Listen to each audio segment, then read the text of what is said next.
And then we'll switch Action. to it. Okay, so, all right, so here's what we're gonna do first.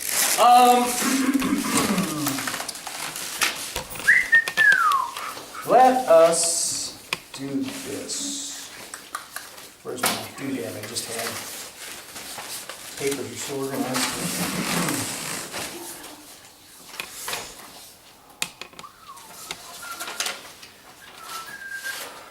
You can stand or you can sit. It's not physical that fast.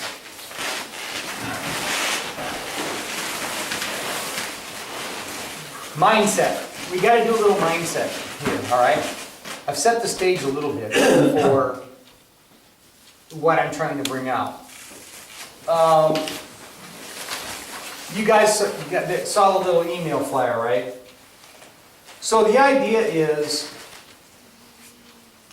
you know, we're talking about when your awareness and avoidance skills that we've been talking about, which is what you really try to rely on the most, they don't save you from the need to get physical. You know what? Who can be like that every minute, every day? You know, who can always walk around being very aware and very there in every moment? We all know everybody has a bad day. You got something you got to do at work. You're super focused on that. And here goes your tunnel vision. I watched Gary walk around in here during the, not picking on you, Gary, but I see you do this a lot. When we're walking and breathing, and we're supposed to be freeing up our posture and having a good solid posture, I'll see you staring down, which means there's something on your mind, okay? We all do that a little bit. That's typical.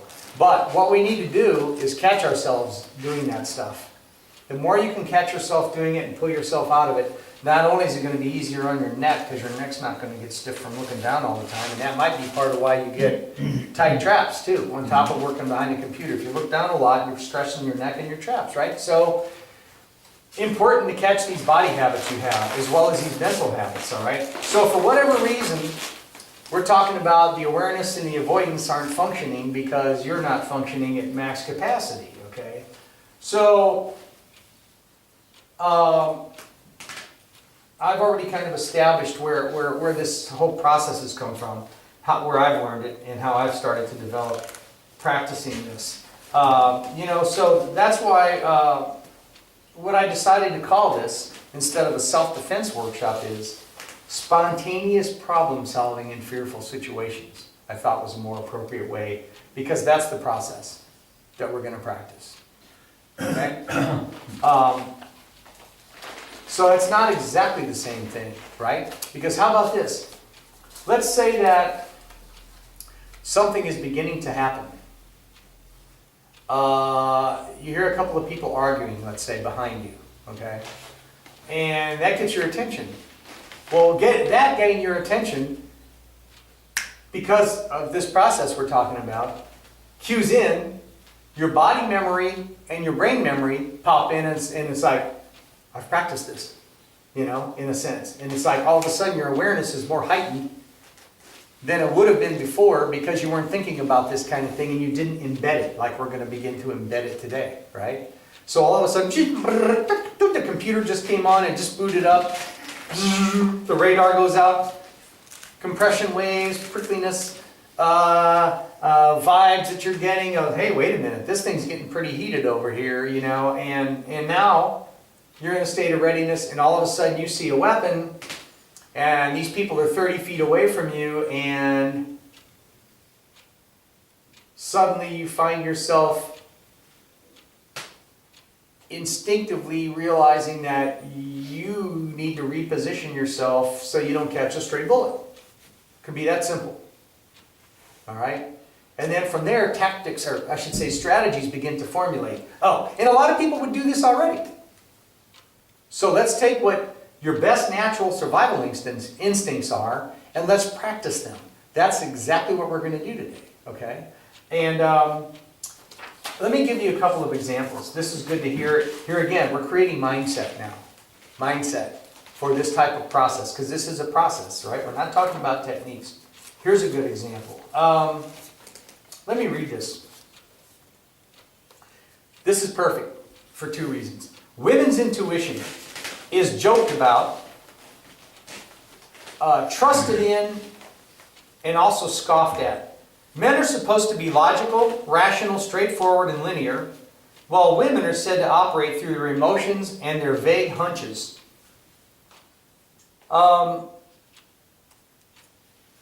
Intuition is actually a very practical tool. And when you fuel it with survival instinct or willpower or whatever you want to call it, this is what can make the difference and help you survive. Intuition is not a mysterious power that's unrelated to everyday reality. It's just the opposite. Intuition has its roots in what's happening from minute to minute. It's pure awareness. When the senses are finely tuned to every sound and sight and movement, a woman who's using, or a guy who's using their intuition, listening to their inner self, the intuition is just like an animal in the forest, mindful of its surroundings, and ready to act when the time is right, just like my stories of encountering deer. They couldn't smell me or see me till the last second, right? So it's the combination of awareness, intuition, and the ability to act at just the right moment that's at the heart of your ability to escape and survive, right? So no matter what strategies may be used when a person fights back, you still have to train this, to enhance these abilities. What's exciting is everybody possesses those tools. They can be sharpened and exercised through the kind of training we're talking about here. And intuition and willpower, or intuition and survival instinct, however you want to phrase that, are what literally keep us alive every day anyway. So let's enhance those abilities, right?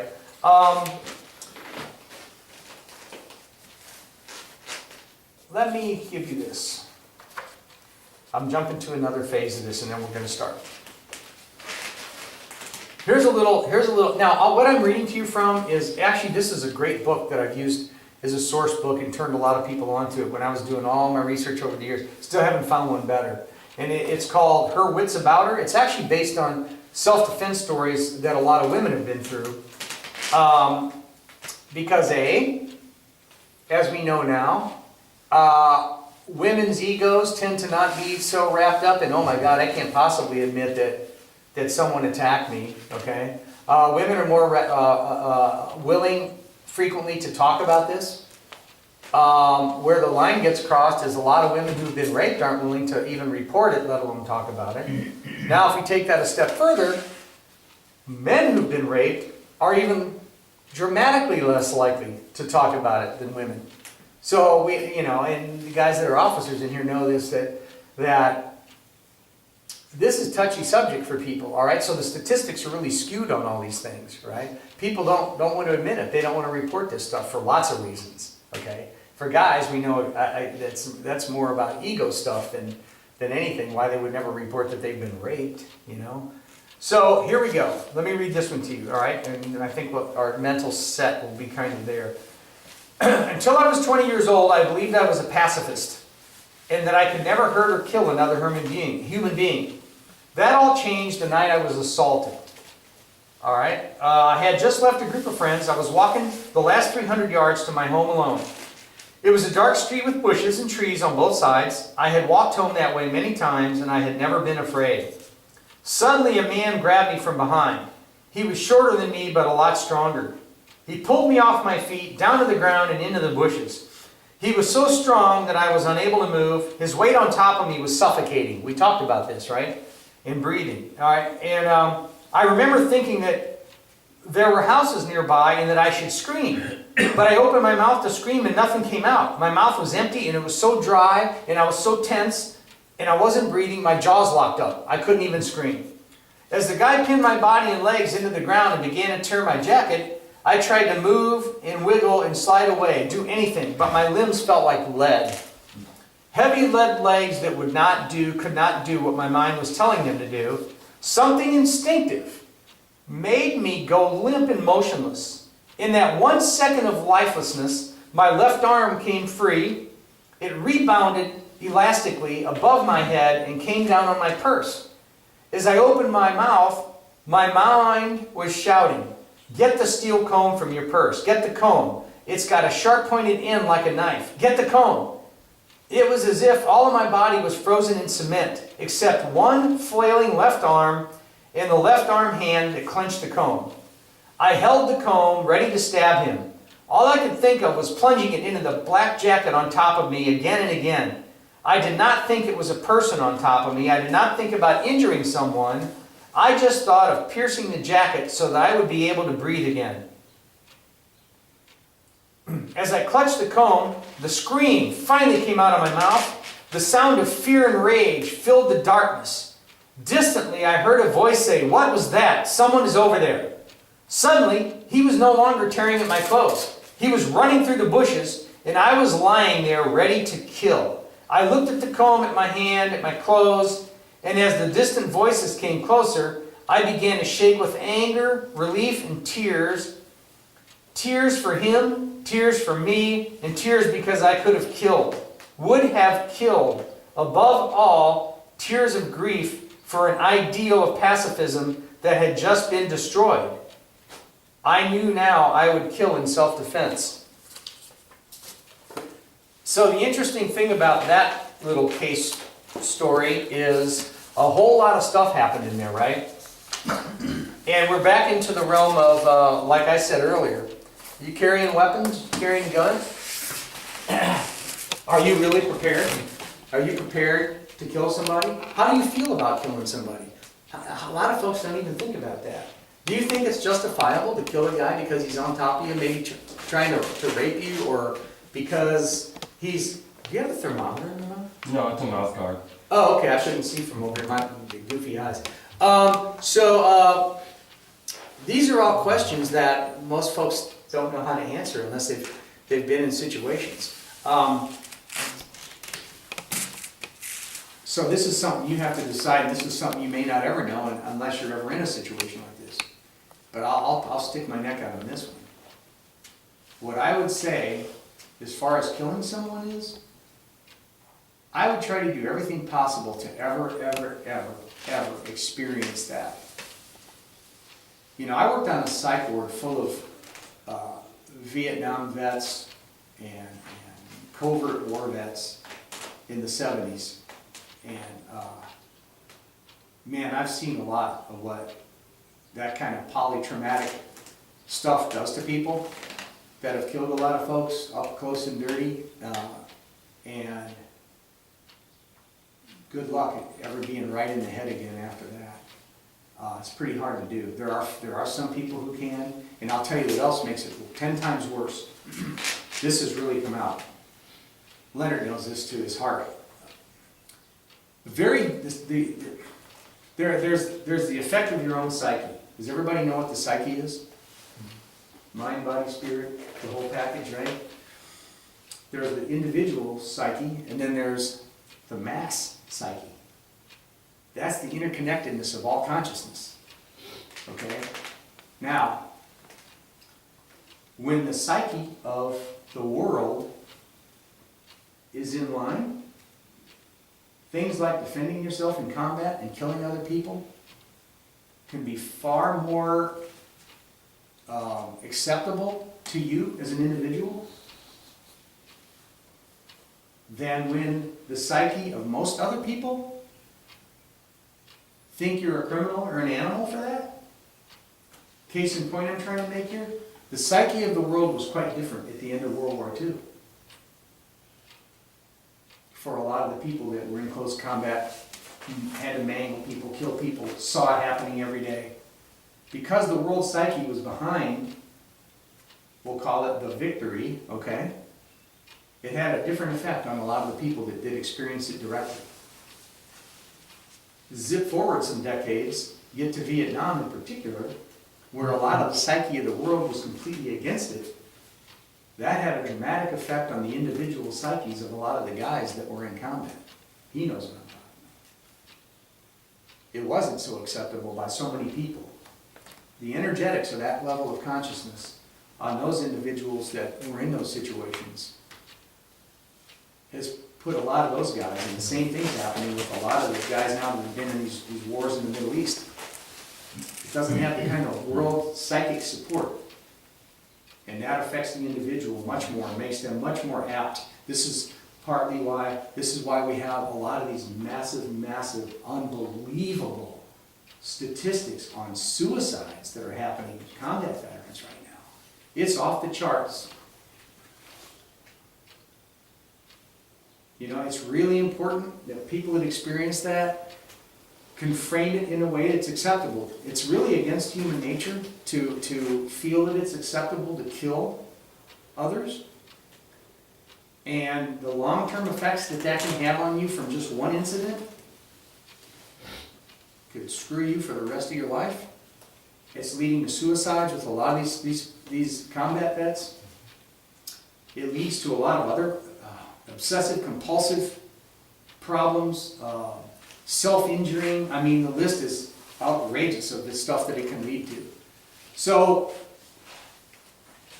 I'm telling you this for your own psychic self-defense too, that the last thing you want to do is kill somebody. I've seen the effects too many times. This is not something, you might think, yeah, I want to take out a bad guy. We all have those thoughts at times. No, you don't. Just let that cook in your noodle. Well, that's important to say that. Okay, now, let's see if we can start the process. So, here's my nephew, Steve. I call him my nephew. Because we're related probably through other lifetimes or something. Who knows? And that's my baby brother, Bob. And, you know, I feel kind of related to all the people that I work with. But that's another story for another day. However, it's great having these guys because these guys have spent a lot of time with me over the years. Steve has also trained Brazilian Jiu-Jitsu a lot, worked with Jada Model a lot. How many police academies do you work at now? You got County, Springfield, Jeff County? Those 4 at least, right? I have, Yeah. Defensive tactics, Steve's an on-the-street officer, 1st District. How many years now? 21. Yeah. This guy's got some experience, and man, he's got some stories. And so does Bob. Bob was in the city for a long time, he's county now. It's great because these guys they help give a perspective on things. And I'll ask these guys at times during this today to be able to share some stories of some of the things that happen out there that are kind of common things that are going on. In fact, we're going to do that first for just a second. So it's good having them. And these guys are far more open-minded sometimes than a lot of other officers that they have to deal with at times, and that I've dealt with doing courses that have had a lot of officers in them. So I wish all officers were as open-minded and more empathetic and compassionate like these guys. Then the police force would be what ideally it should be everywhere. You wouldn't have people with terrible judgment doing the silly things that are stupid things that are happening because they're not trained right. Some of these guys should have never been police officers in the first place, but that's another story for another day. So here's how I want to start this. I want to get an idea, Steve, from you first. If you could name 2 of the most common scenarios going down on the street right now, and I remember what came up when we did that meeting in Dutchtown a few years ago with all this stuff going on there. What are probably 2 of the most common, let's just say statistically common things happening to people on the street that you see right now? I would just say robberies, just walking up and people grabbing their stuff. Mm-hmm. What else? The big one. Domestic, violence stuff. So that's still way up on the list. I mean, that's probably the most prominent. Yeah. I'm talking about physical confrontation. Yeah. Those How are we doing on carjackings these days? Well, some of them they call them carjackings or not, but, What are well, I mean, people buying dope and whatnot. They say the car just jacked or whatever, but, Oh, okay. it happens. I mean, So that's like false reports because they're trying to. yeah, they're trying to buy dope and then they get carjacked, so it's kind of a. Oh, interesting. Damn. That's some good stuff. That's pretty good, yeah. But are there still quite a few? Oh, yeah, absolutely. Yeah, yeah, I know there's been some around here lately, yeah. So, But a lot of people are getting, well, recently done that. People are getting out of their cars to go in their house and they come up on them, they think they made it home, everything's safe. And they've been following them from wherever, and they get out, and they get them while they're leaving their car, so it's not necessarily yanking them out of the car at the time, they're already walking to their house, they grab the keys, take off. Good to That kind know. of thing. Hey Bob, where you're riding, are you guys near one of the big Metrolink stations? Yes. Okay. Tell us about that. What's going on at these Metrolink stations right now? A lot of times they're walk-up robberies. Guys will walk up, indicate they have a gun, or show they have a gun in their waistband, and they take monies, phones, different things like that. Yeah, quick robberies, and then they either get on the train or run off. Okay, so they are doing most of them on the train car. They will do it on the platform. Where they can get away easier. Correct. Yeah. Uh-huh. Usually they live close by. Oh, interesting. Okay. So they run right home and you follow them right home and grab them. So Well, you'd like to. Yeah. Yeah. If it I was gonna ask can, these guys, what, out of these situations of these robberies, how many actually, Bob, Panda camera. Yep. And somebody's talking. of these situations that you guys have just brought up, how many of them actually involve a weapon? I mean, a visible weapon? How many, we're talking these robberies, people walking up, do they actually involve a weapon, or is it just, hey, give me your money, I might have A something? lot of them involve a weapon. That's visible? I mean, they actually. They either indicate it or, like I said, they'll show it. Okay. They'll show it like, they'll lift up their clothing. Shoot over here, Bob. Always Panda, whoever. What do you think? I mean, is that pretty much what you see too a lot of? Yeah, they definitely indicate it quite a bit, but they do tend to take it out, even though it might be a BB gun or whatever. Yeah. But they still try to intimidate you enough to get what they need to get. Uh-huh. So, okay, that's my A lot question. of So times- there usually is a visible something there, okay, all right, okay. No, even that's Because a lot of these guys are just little punk kids, Yeah, and they know they get their ass whooped probably. yeah. So they pull out, a lot of times it's a BB gun, but you can't, How would you can't know? say. How would you know? It's too Yeah. soon, too quick to say, well, what's the difference, so. You can't tell. Yeah, a lot of them are, the age range 18 to 25. Is that consistent with you too, pretty much? Yeah. And you're down here in your area, because you got a different area. Okay, that's good to know, yes. Question on that. I guess another thing would be statistically, you see more of these attacks against women or against men for like robberies? Oh, it doesn't matter. Doesn't matter, so it's pretty much split even, it's not like focused on. Yeah, well, I work a lot of nights, so, but not a lot of gals unless the prostitutes are out, So it's mostly guys just wandering around a lot of times, but they don't care. A gun's a gun, it's gonna kill you either way, so you can be a man if you want to, but a gun's gonna kill you. I just didn't know if they seem to target certain genders more. Nah, whatever the easiest path of least resistance, man, if they see an opportunity, they go after it no matter what, so. So is the gun the most prominent weapon you guys are seeing? I mean, other than so the gun is kind of the mainstay right now, okay. Just curious. Good to know, that's good to know. Okay, so what we're gonna do, here's what I need you guys to think about. All right. The only way to do this, and it is the same as it was back in the 70s with Mike, is the only way we can do this and not have to really have St. Mary's over here on Clayton Road get really busy today is we have to become realistic actors for a little bit here, okay? So that means if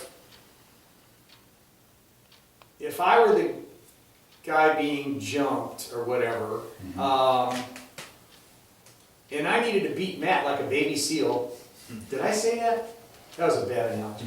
But if I needed to pound on this guy to get free, I have to act a little bit, because I don't want you guys leaving here all bloody and bruised up. We don't need to do that. We've done a few of those where we got on the borderline of that, and that's okay, because that's just not necessary. Because remember, we're back to the brain doesn't know the difference between simulation and reality. If I can at least get you to feel a little bit of the emotion, a little bit of the fear of something, the acting out of it is gonna be real enough for you to have a sense of what that feels like, because I'm thinking some of you people probably never have, or the last time you did, you were 7 years old when little Johnny stole your baseball, okay? So, it'll be good for you, and you're not gonna get injured. You might not feel good during some of these things, but you won't get hurt, because there'll be plenty of us around if it starts getting crazy. But I have to ask you to act, and I have to not, I don't want anybody bullshitting around. I don't want people, thinking this is cutesy stuff. Because, it's great when we're in a regular class because part of the training is to release your stress of the day and learn how to relax and unload stress. That's an important thing in the regular class. But in this, I want you to feel the intensity of it. So when you're acting and you're the person who's not the good guy, I want you to really act it out to the best of your ability. And if you don't, I'm going to call you out on it. All right? Because this is important. Because if you can really get this sense and get this process operating, I'll almost bet that almost all of you in here, probably except for these two people, will never, ever have to ever do it for real as a result of putting this process in and amping up that awareness. It's if you're in certain kinds of occupations. Now always remember, deep down you may want to experience something on the street. It wasn't all that deep down for me back in the 80s when I was training all the time. I knew damn well that when we went and hung out down on McQueed's Landing that there's a good chance that something could happen, and I know there was a part of me that was sort of kind of wanted to see what I could do. That's not cool. It's really not. And it did happen. Luckily, everything worked out okay. I rescued a gal who was on the hood of a car being violently attacked and stopped it before the actual rape occurred. So that was the good part. But I'm just saying, be careful what your thoughts are and what you're out there looking for, because you just might experience something. If you become hyper-vigilant rather than aware, do you get the difference? If you're walking around doing that awareness practice all the time, and you got your jacket, and you got your... Oh, need to say this. I didn't know this. I thought that when the law changed in Missouri, that as long as you're not a felon, you can carry anywhere. No, you can't. In the city, you have to have concealed carry. Did you just tell me that? See, you have to have it in the city, so be careful with this stuff, where you're concealed carrying if you don't have it. You can't do it everywhere in Missouri. Just like some municipalities, you can't do it. And the knife is another whole story. A lot of these, you better not. You need to be in Arizona or Texas if you want to be able to carry any weapon. You can carry your Bowie knife here, your gun here, walk down the street in Texas. You don't do that here. So be careful about all that if you are carrying weapons, right? Okay. That being said, so do you guys think you can pull this off? Can you play the actor role? Now, here's the other thing.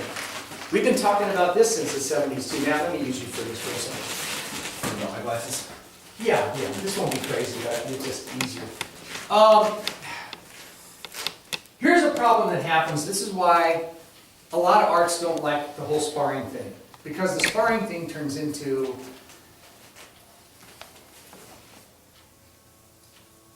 You put a bunch of padding on, right? And you see these courses where these guys wear all this padding and they're pounding on each other. That is totally unrealistic. I know he agrees. What's unrealistic about it? You're not gonna hurt your hand. You don't feel anything. And even if you're getting good ones on the guy that you're dealing with, he's not reacting naturally. He's not feeling anything. You're not feeling anything. So I have found over the decades it's actually more realistic. You have to do some simulation. So Matt knows that if